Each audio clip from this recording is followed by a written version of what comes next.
Coco Gauff.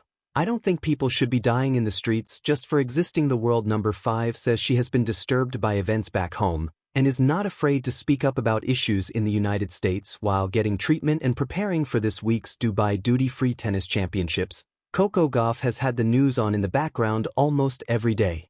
Gauff could be forgiven if she's not up to date on everything that's been happening back in the United States. She is on the road for nearly 11 months a year, often thousands of miles away from her home in Delray Beach, Florida.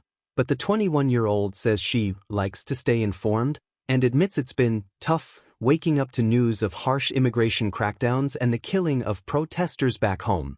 Everything going on in the US, obviously I'm not really for it.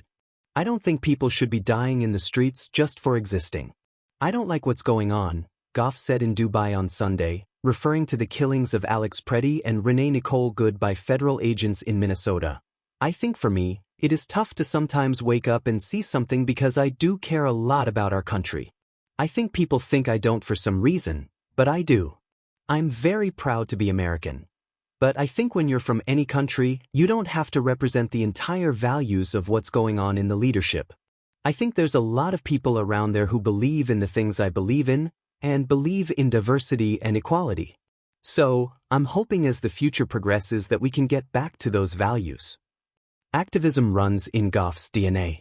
Her maternal grandmother Yvonne Lee Odom helped desegregate public schools in Delray Beach in the 1960s, and she has passed on her experiences and values to Gauff from a young age. For a long time, Gauff has shunned the shut up and dribble rhetoric that has been thrown at athletes who dare to speak out on social and political matters. At 16, she stood in a Black Lives Matter rally in her hometown and gave a stirring speech in which she urged people to take action, exercise their right to vote, and speak up for social justice. The silence of the good people is worse than the brutality of the bad people, she said that day, quoting Martin Luther King Jr. as her grandmother watched.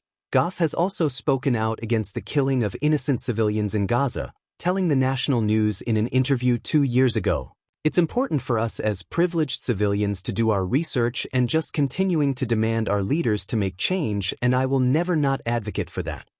The two-time Grand Slam champion is often asked to weigh in on social and political issues and insists she will never shy away from answering them. "I never felt torn when I'm asked a question because it is relevant. If you're asking me, I'm going to tell you how I feel," she said on Sunday. "I think a lot of people on social media, on the other hand, like to say to stay out of politics, stay out of the things that are going on. You're going to be asked these things in press. People want to hear our opinion on it." Some players choose to say, "no comment," which is also completely in their right. I understand that. Some prefer to state their opinion. I think the biggest thing I hate is when people say, "stay out of it," when we're being asked it. If you ask me, I'm going to give you my honest answer. When I'm asked, I have no problems. Because I've lived this. My grandma literally is an activist. This is literally my life. So I'm okay answering tough questions. Gauff, the world number 5, will kick off her Dubai campaign against Yelena Ostapenko or Anna Kalinskaya on Tuesday. An incredible cell phone in 1936, John Scott, son of the late Guardian owner and legendary editor C.P. Scott, did something unheard of for a media heir. He gave up his stake for the greater good.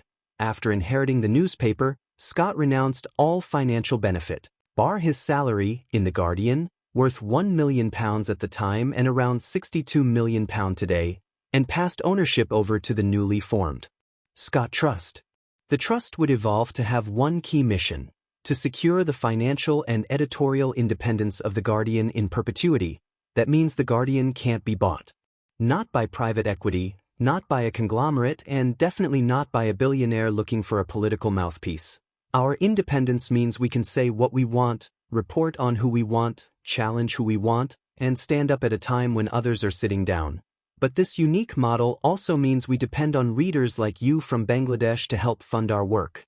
If you would rather the news you read was the result of decisions made by journalists and editors, not shareholders or ultra-wealthy tech bros, then, well, you know what to do. In the long echo of a tennis ball striking strings, there is a rhythm that sounds like possibility. For Coco Gauff, that rhythm has never belonged only to the court.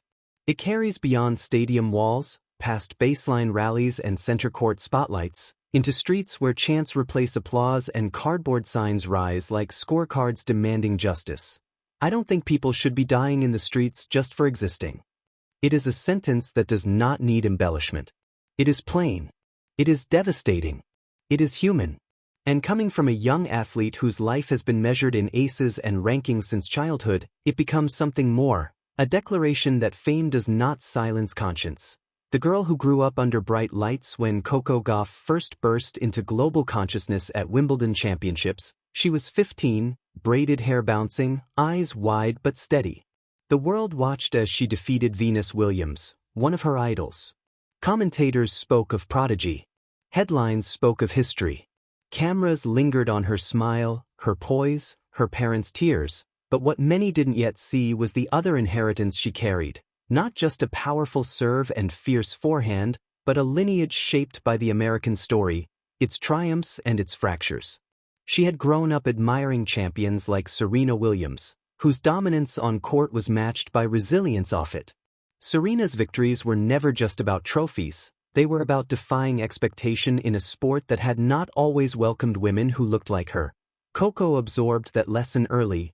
Excellence can be a form of resistance. A microphone, a mask, a moment. In 2020, the world seemed to hold its breath. The killing of George Floyd in Minneapolis ignited protests across the United States and beyond. Streets filled not with traffic but with grief, fury, and a demand to be seen. In her hometown of Delray Beach, Coco stood before a crowd wearing a face mask and holding a microphone. She was still a teenager. Her tennis ranking was climbing. Sponsorship deals were forming. She could have chosen silence, a safe, strategic silence often recommended to young stars told to stick to sports. Instead, she spoke. I don't think people should be dying in the streets just for existing. The sentence landed with the force of a serve down the tee. It cut through the noise. It was not policy-heavy. It was not rhetorical. It was moral. There is something startling about hearing moral clarity from someone so young, perhaps because society often underestimates youth. But Coco's words were not impulsive. They were rooted in observation, in understanding that talent and visibility create a platform, and a platform invites responsibility. The court as classroom professional tennis is a global sport. It travels, from the hard courts of New York to the red clay of Paris, from London